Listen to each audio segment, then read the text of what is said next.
को दिखाते हैं नेपाल के आक्रोश पर यह खास सेगमेंट।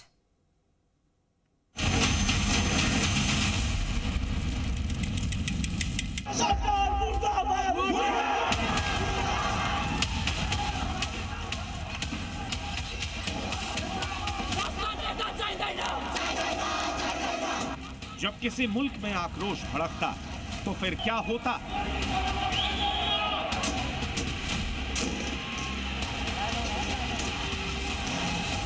संसद को आग के हवाले कर दिया जाता, सत्ताधीशों के घरों को फूंक दिया जाता,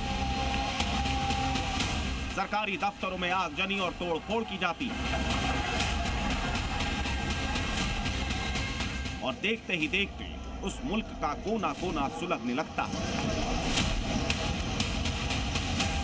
काले धुएं का गुबार वहां की आबो हवा को अपनी आगोश में ले लेता। बीते 2 दिनों से गोरखालैंड यानी नेपाल धधक रहा है। लाखों युवा सड़कों पर उतरे हैं और लगातार हो रहे हिंसक प्रदर्शन से हालात बेहद भयावह हो चुके हैं। दरअसल नेपाल में जनजी आंदोलन ने न सिर्फ वहां की सियासी जमीन को हिलाया है बल्कि तख्ता पलट का आगाज भी कर दिया। क्योंकि जनजी आंदोलन के चलते नेपाल के प्रधानमंत्री केपी शर्मा ओली इस्तीफा दे चुके हैं। ओली के निजी आवास में तोड़फोड़ और आगजनी की गई। ओली को सेना हेलीकॉप्टर से अज्ञात स्थान पर ले गई। खबर है कि केपी शर्मा ओली नेपाल भी छोड़ सकते हैं। वहीं राष्ट्रपति और गृह मंत्री के घरों को फूंक दिया गया है। संसद और सुप्रीम कोर्ट पर प्रदर्शनकारियों का कब्जा हो चुका है। अब ये विजुअल आपको दिखा रहा हूं मैं, ये गौशाला का विजुअल है, आप देख लीजिए जो हालात है यहाँ पर। यहाँ प्रहरी कार्यालय में आग लगाया हुआ है और सारे यूथ सड़कों पर यहाँ पर मौजूद है। नेपाल के अलग अलग शहरों में पुलिस और सेना के साथ झड़प में दर्जनों लोगों की मौत हो चुकी है, जबकि घायलों की तादाद सैकड़ों में है। बता दें कि ज्यादातर प्रदर्शनकारियों की उम्र 28 साल से कम है, जो स्कूल कॉलेज की यूनिफॉर्म में दिखाई दे रहे थे और भ्रष्टाचार बंद करो, सोशल मीडिया नहीं जैसे नारे लगा रहे थे।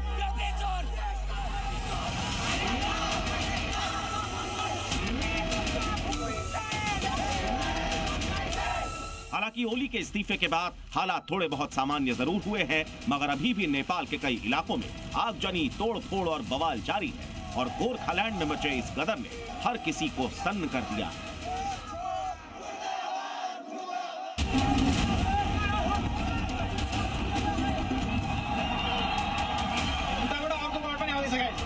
न मरने का न जीने की ख्वाहिश।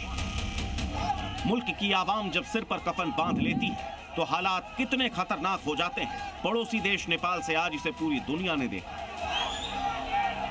सामने हथियार थामे नेपाल की पूरी फोर्स खड़ी थी और उसके ठीक सामने जान देने को तैयार खड़ा है एक शख्स। लेकिन यह शख्स डरने के बजाय डरा रहा है, नेपाली सुरक्षा बलों को धमका रहा है, मानो मौत का डर मन से काफूर हो गया।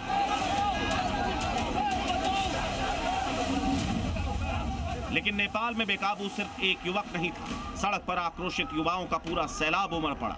गुस्से की आग इतनी कि सुरक्षा बलों को ही अपनी जान बचाकर भागना पड़ा। कई जगह तो भीड़ को काबू करने आई फोर्स गाड़ियों से उतर तक नहीं पाई। राजधानी काठमांडू में सबसे खौफनाक तस्वीर तब दिखी जब गुस्साई भीड़ ने सुरक्षा बलों से हथियार लूट लिए। सुरक्षा बलों के सामने ही उनके हथियार हवा में लहराने लगे। इसके अलावा कुछ प्रदर्शनकारी काठमांडू के सिंह दरबार तक भी पहुंच गए और गार्ड्स के हाथों से उनकी बंदूकें छीन ली। सिंह दरबार नेपाली सरकार की सबसे संवेदनशील जगह मानी जाती है। यहाँ से पीएम हाउस समेत कई मंत्रालय चलाए जाते हैं, मगर हथियारों की नोक पर प्रदर्शनकारियों ने इस पर भी कब्जा कर लिया। नेपाल कम्युनिस्ट पार्टी के दफ्तर में हुई आगजनी के बाद प्रदर्शनकारी छत पर चढ़ गए और पार्टी के झंडे को उखाड़ फेंका। होना तो ये चाहिए था कि मौके पर मौजूद सुरक्षा बल इन्हें रोकने की कोशिश करते, मगर गुस्साई भीड़ के आगे सुरक्षा बल भी छत पर छिपकर अपनी जान बचाते नजर आए। नेपाल में सबसे चौंकाने वाली तस्वीर तब देखने को मिली जब एक प्रदर्शनकारी सेना के ट्रक के सामने लेट गए, जैसे उनके दिल में मरने का खौफ बाकी न रह गया। इस तस्वीर के सामने आते ही साल 1989 में चीन की वो तस्वीर पूरी दुनिया में वायरल हो गई, जिसमें चीन की कम्युनिस्ट सरकार ने लोकतंत्र की मांग करने वाले छात्रों पर टैंक चला दिए थे, जिससे कई छात्र कुचल दिए गए थे। मतलब प्रदर्शनकारियों ने हर वो माहौल बनाने की कोशिश की जो ओली सरकार को सत्ता से उखाड़ फेंकी। ओली सरकार ने भीड़ को संसद तक पहुंचने से रोकने के लिए बैरिकेडिंग्स लगाई, मगर भीड़ ने जब धावा बोला तो सुरक्षा बल बैरिकेडिंग छोड़कर पीछे हट गए। इसके बाद प्रदर्शनकारियों ने न केवल संसद भवन को फूंक डाला, बल्कि संसद में रखा सामान भी उठाकर अपने साथ ले गए, कुर्सियों तक को नहीं छोड़ा। आसमान में उड़ते इन नोटों को नेपाली सरकार के करप्शन का सबूत बताया गया। नेपाली ऊर्जा मंत्री दीपक खड़का के घर से बरामद इन नोटों को पूरी दुनिया ने देखा,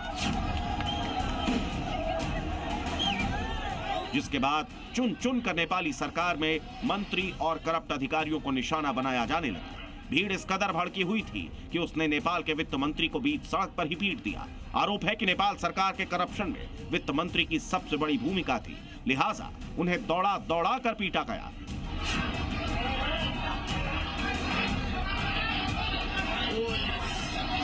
जान बचाने के लिए उन्होंने संकरे रास्ते से भागने की कोशिश की, मगर भीड़ ने उन पर हमला कर दिया। नेपाल के पूर्व प्रधानमंत्री देउबा और उनकी पत्नी को भी पीटा गया। तस्वीरों में देउबा बुरी तरह लहूलुहान हालत में दिखाई दिए। इसके अलावा पूर्व प्रधानमंत्री झालानत खनाल की पत्नी को भी भीड़ ने आग के हवाले कर दिया, जिसके बाद अस्पताल में उनकी मौत हो गई। इसके अलावा नेपाली कम्युनिस्ट पार्टी के नेता पर भी हमला किया गया। दावा है कि प्रदर्शनकारियों से बचने के लिए पैडेल हेलमेट लगाकर भाग रहे थे, मगर भीड़ ने उन्हें पहचान लिया और बुरी तरह उनकी पिटाई कर दी। इसके अलावा कई सरकारी अधिकारियों और उनकी गाड़ियों को भी निशाना बनाया गया।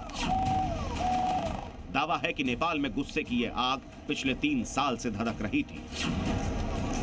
नेपाल के युवा बढ़ते करप्शन से इतना परेशान थे कि बड़े आंदोलन की तैयारी कर रहे थे, मगर सरकार को इसकी भनक लग गई।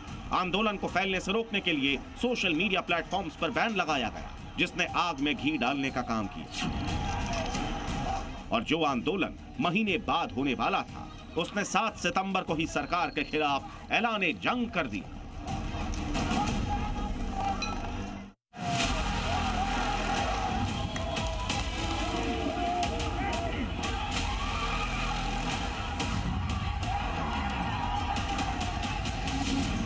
जिस जेनजी आंदोलन ने नेपाल में सियासी उथल-पुथल मचा दी, जिस जेनजी आंदोलन ने ओली का सिंहासन हिला दिया, जिस जेनजी आंदोलन के चलते नेपाल के सत्ताधीश देश छोड़ने के लिए मजबूर हो रहे हैं, उसी जेनजी आंदोलन के बीच एक चेहरा हर किसी के सामने उभर कर आ रहा है, और वो है बालेन्द्र शाह, जिन्हें नेपाल की आवाम बालेन शाह के नाम से जानती है।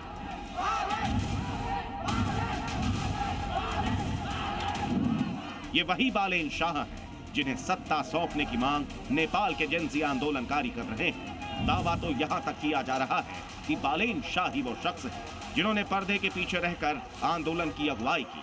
तभी तो जैसे ही नेपाल के पीएम ओली ने इस्तीफा दिया, बालेन शाह का प्रदर्शनकारियों को एक पैगाम आया, वो ये: जेनजी अपने हत्यारे का इस्तीफा आ चुका है, अब नई पीढ़ी को ही देश की लीडरशिप संभालनी होगी, मगर उससे पहले संसद भंग करना जरूरी है।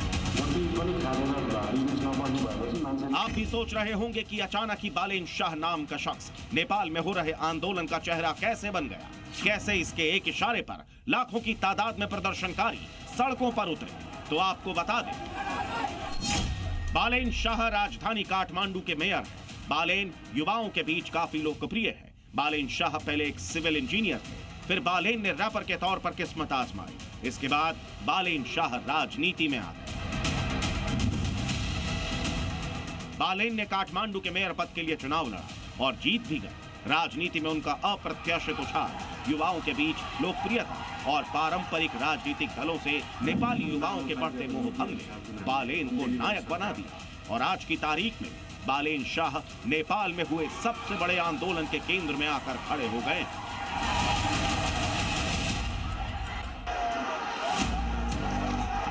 26 घंटे में एक पूरी सरकार ने सरेंडर कर दिया। लेकिन यह कैसे मुमकिन हुआ? दरअसल ये मुमकिन हुआ जेनजी जनरेशन के कारण। जी हां, जेनजी जनरेशन यानी किसी मुल्क की वो युवा पीढ़ी जो साल 1997 से 2012 के बीच पैदा हुई। टेक्नोलॉजी में जेनजी यूथ सबसे आगे माना जाता है। ये वही पीढ़ी है जो स्मार्टफोन्स और इंटरनेट के साथ बड़ी हुई। इस पीढ़ी के पास सबसे ज्यादा सोशल मीडिया इन्फ्लुएंसर्स हैं। मतलब ये न केवल मिनटों में भीड़ इकट्ठा कर सकती है, बल्कि भीड़ का इस्तेमाल करके सरकारें गिराने में भी माहिर मानी जाती है। दावा है कि जेनजी संख्या बल के दम पर कुछ भी करने का मादा रखती है, जिसकी कई मिसाल हाल फिलहाल में देखने को मिल चुकी है।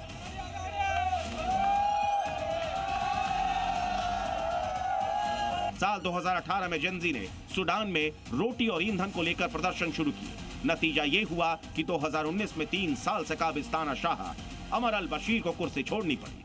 2022 में जेनजी ने श्रीलंका में गोटा गो होम कैंपेन शुरू किया। गोटाबाया राजपक्षे को देश छोड़ना पड़ा।